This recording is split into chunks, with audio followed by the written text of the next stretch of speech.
Yeah. Larry, since you mentioned, and this was a topic for today conversation, because, I just seem that we're not giving a damn about the American elections at all, not seeing anything significant. Well, I'm seeing, the Big Brother USA elections or whatever, the clown show with, Donald McDonald and Kamala Harris deploying Obama to rap.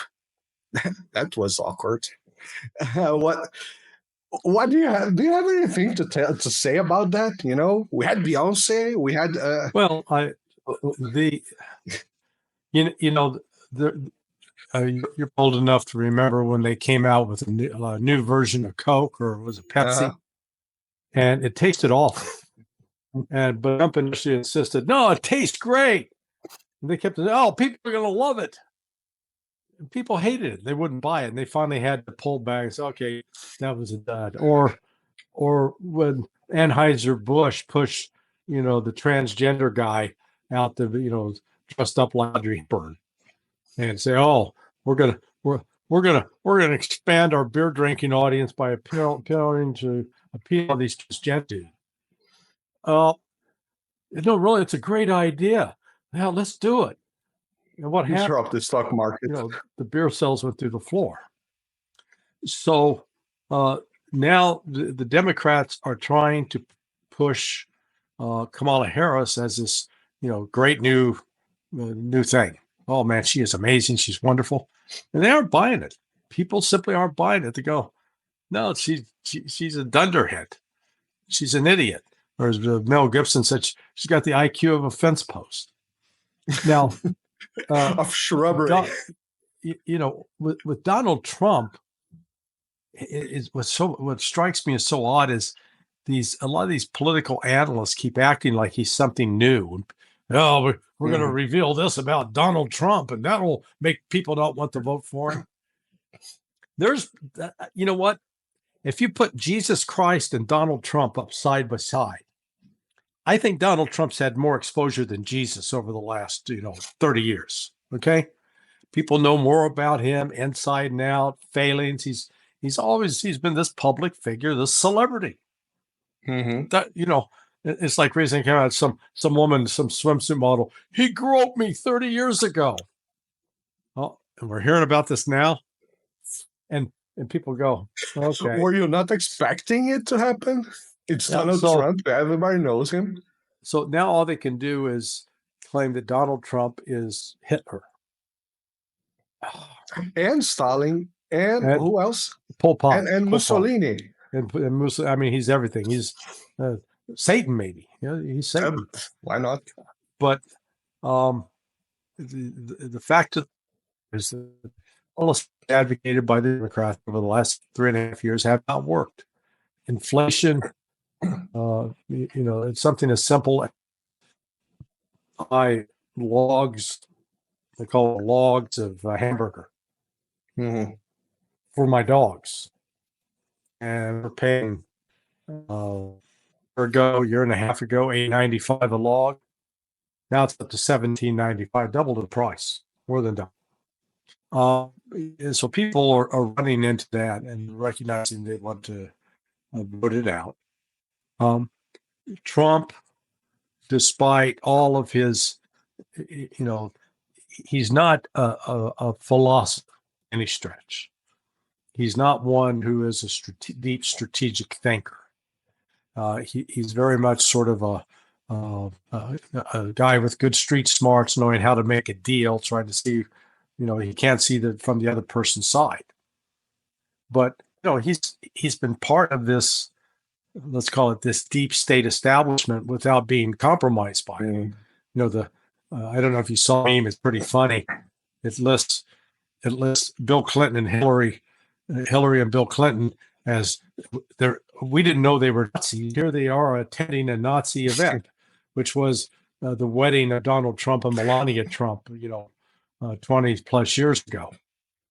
So this all they can do is try to paint Trump as Hitler. Now, Trump, his decision-making process has been a little erratic. I mean, he selected just some terrible neocons to be in his administration the first go round. I think he's learned from that. It appears that he has. His selection of J.D. Vance as a vice presidential candidate, I think, was very, very smart. And you saw that yesterday in an interview that Vance did, where they were trying to get him to talk about Russia and China as enemies. And he says, no, we got to be careful about our language. We need to think about how we're talking about these countries. Yeah. We can have adversarial relations where we are adversaries, but we don't have to be enemies. And we need to go to war with Russia or with China. And I'm going, see, that's smart. Now, Trump is very close to Israel, but the other irony there is the Jews who are backing the Zionists so ardently in Israel, a lot of them aren't willing to support Trump. Mm-hmm. So, it's complicated. I don't, there's a fear that Trump will enable Netanyahu to continue killing the Palestinians. But, I think there's an element of Trump recognizing that he's got to get Israel to stop. And, Israel's like a meth addict that's getting ready to start taking hits on fentanyl, that if they don't stop them, they're going to kill themselves. Israel's in the process of destroying it.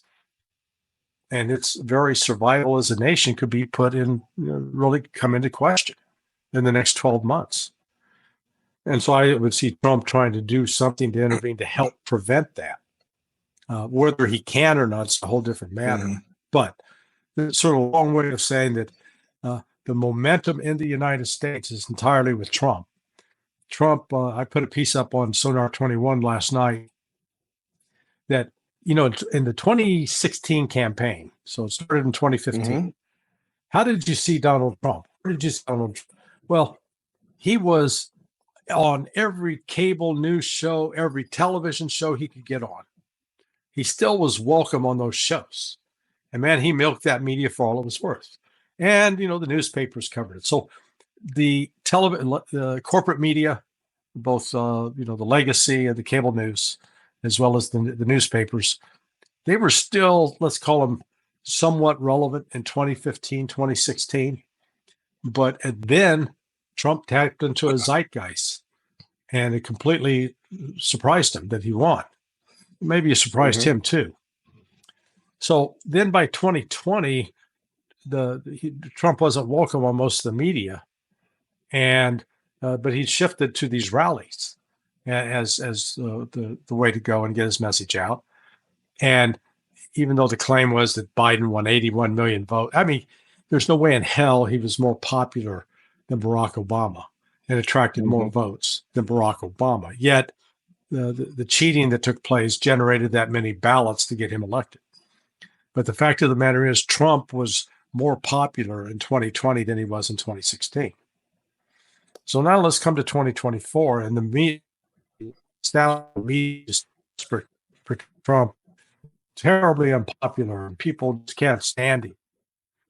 What he does, he did this, now social media, shows like yours, shows like Joe Rogan, mm-hmm. Steve Bannon's show, Tucker Carlson's show, Jack Posobiec's show, Charlie Kirk's show.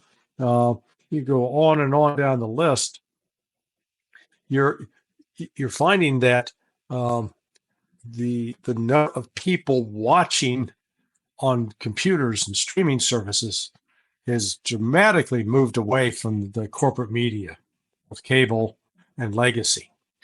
That just the interview that Joe Rogan did with Trump the other day, I haven't looked today, but I suspect it's well over 40 million views. If you could combine all TV stations in the United States, ABC, CBS, NBC, with PBS, the public broadcasting service, and then with cable news, with Fox, CNN, MSNBC, put them all together, and you're going to be lucky to get maybe 26 million viewers between all of those. And here's, Rogan pulling in 40 million, Tucker did over 100 million with when he With did his interview with Putin. So people are getting their news off of social media. They're not. They're watching TikTok. They're watching Twitter. That's why Elon Musk taking over Twitter was so important. And then on top of that, Trump with the endorsements of RFK Jr. and with Tulsi Gabbard, among others. Certainly not traditional Republicans by any stretch, and Vivek Ramaswamy. So Trump's once again, I would argue, he's got his finger on the pulse of the zeitgeist here in America, and knows sort of which way the social media is running. Whereas Kamala doesn't. She's turned down Joe Rogan and said, "Hey, come on." No, I'm too busy. Drinking my Chardonnay. Got to get tanked before I go on TV. Otherwise, I might say something stupid. It's not helping. Yeah. So, the early voting started. There's quite a turnout for the Republicans over the Democrats so far. There's still the possibility of some unbelievable cheating. We'll see. But Trump, if Trump's elected, that's not going to mean, oh man, our problems are solved, because he says he'll end the war in Ukraine. Well, Russia's got a lot of demands that Trump will find difficult to accept off the bat, and Russia's going to achieve those demands through military conquest. I think it's that simple. Because they would want guarantee for Odessa as an example. The Russian speakers want firm assurances that Ukraine will never be brought into NATO. And what's going on behind the scenes, though, what's really making this Ukraine war continue it's born out of economic desperation on the part. I guess the Brits have pledged so much money; they're on the hook. Basically, they've made loans. They were using Ukrainian resources as collateral, and if Russia keeps all that collateral, all of a sudden Britain doesn't have it. And then same with BlackRock, with the money. They basically thought that they had to, they owned a piece of the rock, that they owned Ukraine, and they don't. Yeah. So this is it's the financial part of that that's limited, not some military strategic objective, and that that's what folks are angry too. So, but Trump offers a promise to at least stop the influx of these illegal aliens into the United States, to try to restore some order to the cities, to try to get inflation under control. And it may be beyond his ability to do it, but he certainly knows what problems are and how to try to fix problems. He's done that throughout his life. Whereas Kamala Harris has no idea. She can't even fix her own hair, I don't think. I like that one. I'm gonna steal it. Yeah, man. Plagiarism.